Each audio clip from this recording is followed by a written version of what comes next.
Puff, one thing I respect about him is that at least he told me to my face what he felt. He was like, his voice is too rough, he's not marketable. Maybe 3 weeks later, when he found out I was getting signed for Def Jam, he was like, yo, I'll lace your pockets. I'll double what they gave you and lace your pockets. I'm like, if you didn't know what I was then, you just pretty much jump on the bandwagon now. Because if you didn't see the beast that I was then, I'm like, nah, I'm cool. So it's a legendary story. Like I told you, we sat down with Diddy, but he knew he wasn't going to sign with Diddy. He knew Diddy wasn't going to sign him. He knew in his mind that Diddy wouldn't want to take on problems right now. Yayo said that you were supposed to sign the Bad Boy. Look, they know I was talented. They just looked at it and was like, I don't want all of the stuff that comes with it. The M stumbled over it, but he didn't know the trouble that came with it.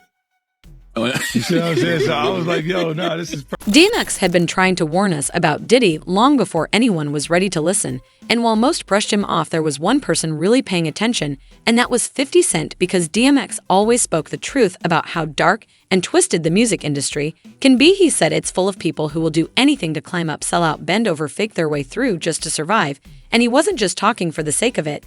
He said he met the devil right inside the industry, and that moment proved to him that God is real, because the evil was so strong he had to fight with everything he had to stay grounded. He made it known he didn't belong to that system. He was there, but not of it, and that's exactly why no one could ever control him. He would never bow down or follow their twisted rules.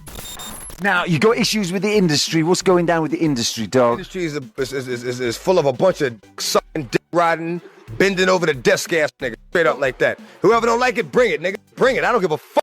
Bring it. Bring it, bitch. They got this new breed of rapper that's paying DJs to play their shit. Right. And, you know what I'm saying? They the record label executives, and it's like there's too much of that going on. Right. You know what I'm saying? Let me be me. Let me be the artist that I am and just play my motherfucking music. You know what I mean? Exactly. Now they want you all up under this, you know, sitting at the going to dinner with them and shit like that, and you know, all that favor for a favor shit. I don't get down like that. Look, I give you the music, you give me my money. That's it. A lot of the love I had for wanting to be a part of the industry is not there anymore. I don't even associate myself with the industry. You know what I'm saying? I'm not an industry artist. I'm an artist in the industry. I get a little uncomfortable. I get uncomfortable. Like he said something to me one time, a long time ago. He told me he'd take me shopping. I looked at him like, what'd you just say? Let me move, man, before I do something. You're gonna make me mess up the wedding. Oh, that's a nice gesture. Let me get out of no, dude, take me. That's what the guy says to him. Now fast forward, and the truth about Diddy is starting to come out, and it's darker than anything most of us could have imagined. And suddenly, all those wild things DMX used to say don't sound so crazy anymore, because DMX once said he turned down deals with Diddy because that energy felt off. And at first, Diddy didn't even want to sign him, but the moment Def Jam stepped up with a big offer, Diddy tried to double it and jump back in, but X wasn't falling for it. Because by then, he'd already heard too much about what was really going on behind the scenes at Bad Boy Records, and he trusted his gut. And what did they do? They sold the company. They invited me into a house, and they sold it. Yeah, I am mad. You know what I mean? Go right, I'm mad. I feel betrayed, man, but you know what I mean? It's a business, and I'm gonna carry it like a business. But my music is still my fucking music, and you play on my music, you play on my life. You play on my life, nigga, you're gonna disappear. You know what I mean? Yeah, things are definitely changing there, man. Yeah, they got a whole new staff now, so I gotta go in and see what's up, you know what I'm saying? Some say when DMX talked about Diddy rap his artists, he just meant money, like Diddy was stealing from them and leaving them broke. But now with everything coming out, people are starting to wonder if DMX meant it literally, because the way he said it, the way he looked when he said it, it feels deeper now, like he was trying to tell us something real and raw, and most of us just weren't ready to hear it. Told us about Diddy. DMX was known for talking out about how wicked the industry actually was. He talked about how the industry would basically unalive people because they made more money off of you than alive. One thing that stuck in my mind is the fact that DMX said that he never saw Biggie smile until he passed away. He explained that you would always see happiness in a person's smile or even in their eyes, and he literally didn't ever see that from Biggie until he was in his casket. In the same interview from a long time ago, he talked about how Diddy would rip off his artists and steal their publishing. I never saw Biggie smile until after he died. And the Hypnotize video came out. You know, Hypnotize. I was like, oh! Like a smile your face. Like, I mean, it's kind of hard to explain. I'm really good at words, but like it's hard to explain what a smile does for a person.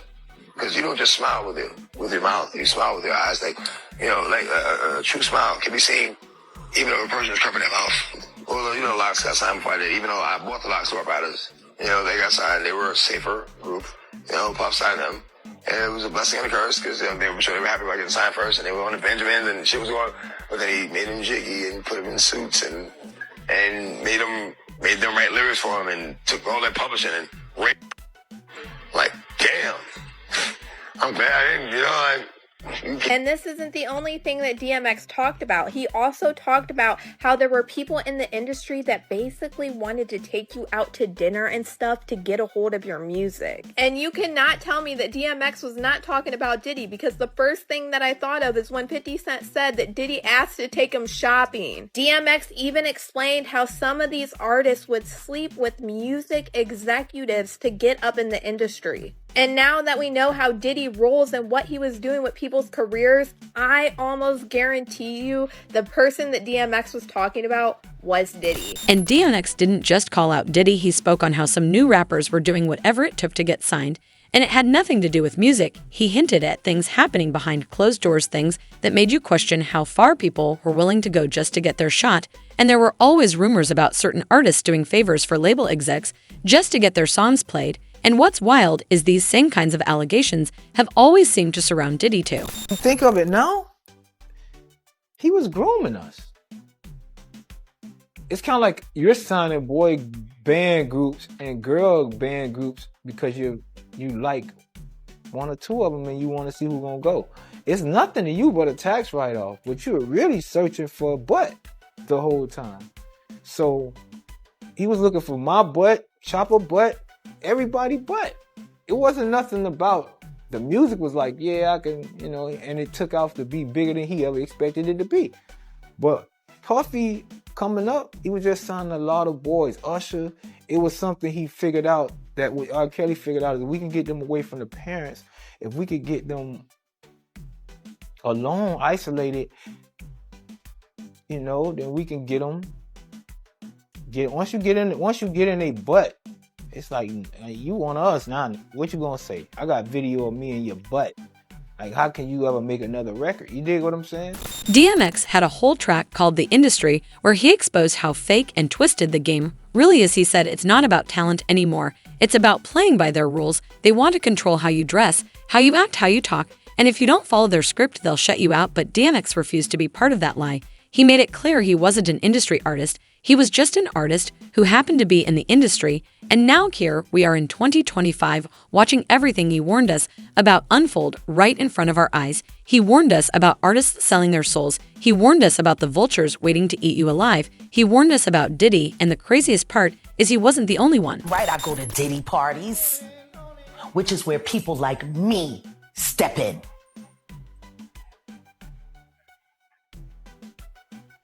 To walk motherfuckers out! Cause ain't nobody stopping me when I come. Why would they talk about it? Who is there to go to? Who's gonna fucking help them? What HR department do you know of that works for any of these labels? Yeah. When have you ever heard of a sexual harassment suit being publicly acknowledged in the entertainment industry at all? Never. Not in entertainment. Tupac. Remember that one? He was the only one. Yeah. You saw how that turned out. Yeah. No, guilty. That's why they do it. To make you an example. To remind you what they're willing to do to keep things the way they want them.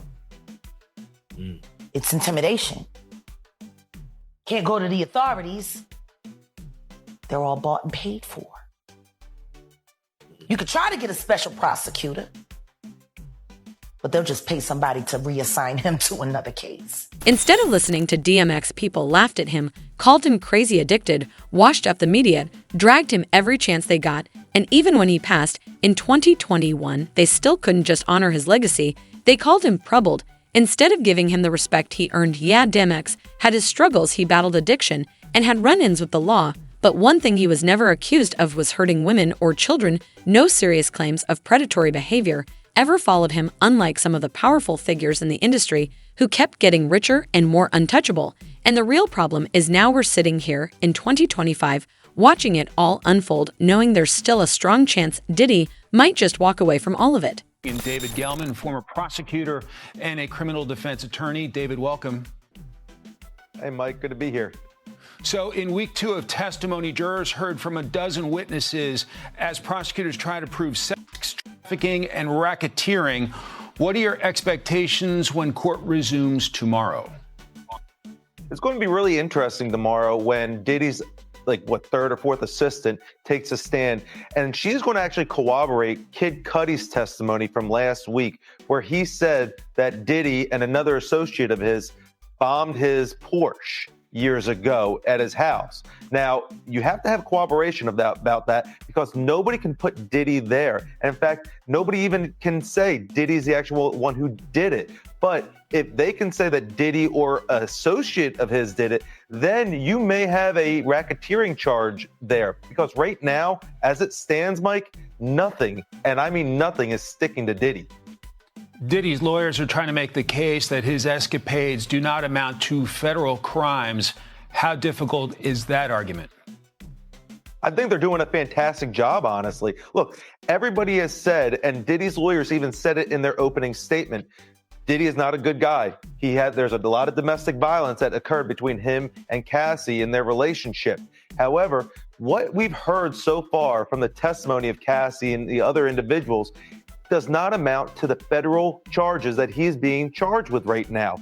I'm not going to say anything that we heard is very good because it's all horrific.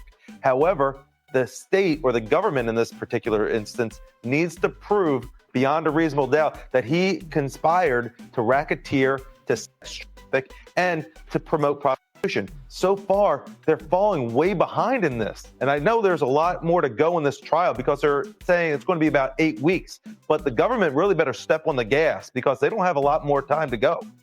So the play seems to be maybe admit to a state crime that avoids prison time. Is that it?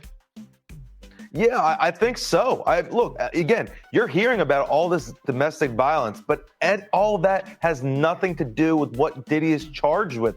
There's a possibility, and I'm saying a very strong possibility right now, that Diddy could walk, that he could be spending 4th of July at home having a barbecue. Explosive testimony in the federal sex trafficking trial against Sean Diddy Combs. Yeah, today jurors heard from Capricorn Clark. She was a former employee of Combs who testified that the music mogul kidnapped and threatened her during her time working for him. Combs has pleaded not guilty to all charges in the case. NBC News entertainment correspondent Chloe Malas is outside the courthouse for us once again in New York City. Chloe, what did Clark say on the stand today? It was incredibly riveting. She was emotional just a few moments ago. She actually apologized to the judge for crying so much. This is a woman who was a personal assistant for Combs at one point and then held various roles on and off over the course of 14 years. And she talked about this one moment from December 2011 when she says that Combs was furious when he found out that Cassie had been cheating on him with musician Kid Cudi. Remember, Kid Cudi, whose real name is Scott Muscudi, he testified last week. And so now we're getting a fuller picture of her version of what happened in December 2011 when Combs allegedly broke into Kid Cudi's house after he found out that Cassie and Kid Cudi were having this relationship. And she says that Combs showed up to her apartment early in the morning with a gun and kidnapped her, forced her to go with him to break into Kid Cudi's home. And then she said that she stayed back in the car and she called Cassie and warned her what was going on. She also says that later that morning she returned to Sean Combs' house after he had her go and get Cassie and bring her to him. She says that that's when she witnessed Combs violently Cassie and kick her to the point that she fell to the ground in a fetal position and that he continued to kick all the way from the front threshold of this mansion to the street. And she says that she was so worried for Cassie's life that she actually called her mother, Regina Ventura, and told her to call 911. But this is slightly different, you guys, than what we heard on the stand from Kid Cudi. Also, when we heard Regina Ventura take the stand, we didn't hear about that call from Capricorn Clark. So, it's really interesting for me to sit in this courtroom and you hear little bits and pieces of these alleged events. And so it's going to be really interesting to hear what the jury eventually thinks in a few weeks. And I also want to point out that it looks like the prosecution might actually be running ahead of schedule, and they may only have just about 4 weeks left of their case before they hand it over to the defense. And Chloe, who else are we expecting to see on the stand this week?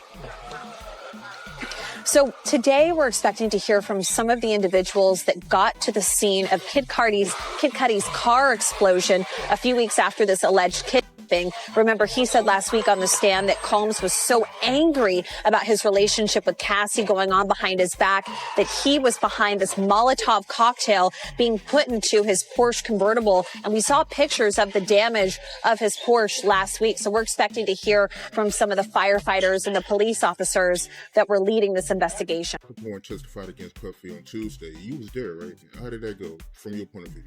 When Capricorn testified, man, it was heartfelt not because she was crying and going through all the pain that Cassie and her went through, and because when you heard her testimony, you found out that she really didn't care for Cassie like that. Their friendship grew. They had grown into a friendship that she cared more about Diddy because she even wrote him letters that she had a crush on him back in the day. So it was kind of weird hearing all the stuff she was going through. And in my mind, I was thinking that, and knowing who Diddy was, he probably slept with her too. That's what I was thinking. I don't know that to be true. You understand? But what people didn't understand in her testimony, because just like Dawn, that he would fire her, then she'll come back, or she'll go get another job, and then she'll have to come back, or whatever didn't work about, something like that. People don't understand this, bro. And when you look at the situation with all the people that were employed by Diddy and that was in the music world, it's this old proverb, the golden rule.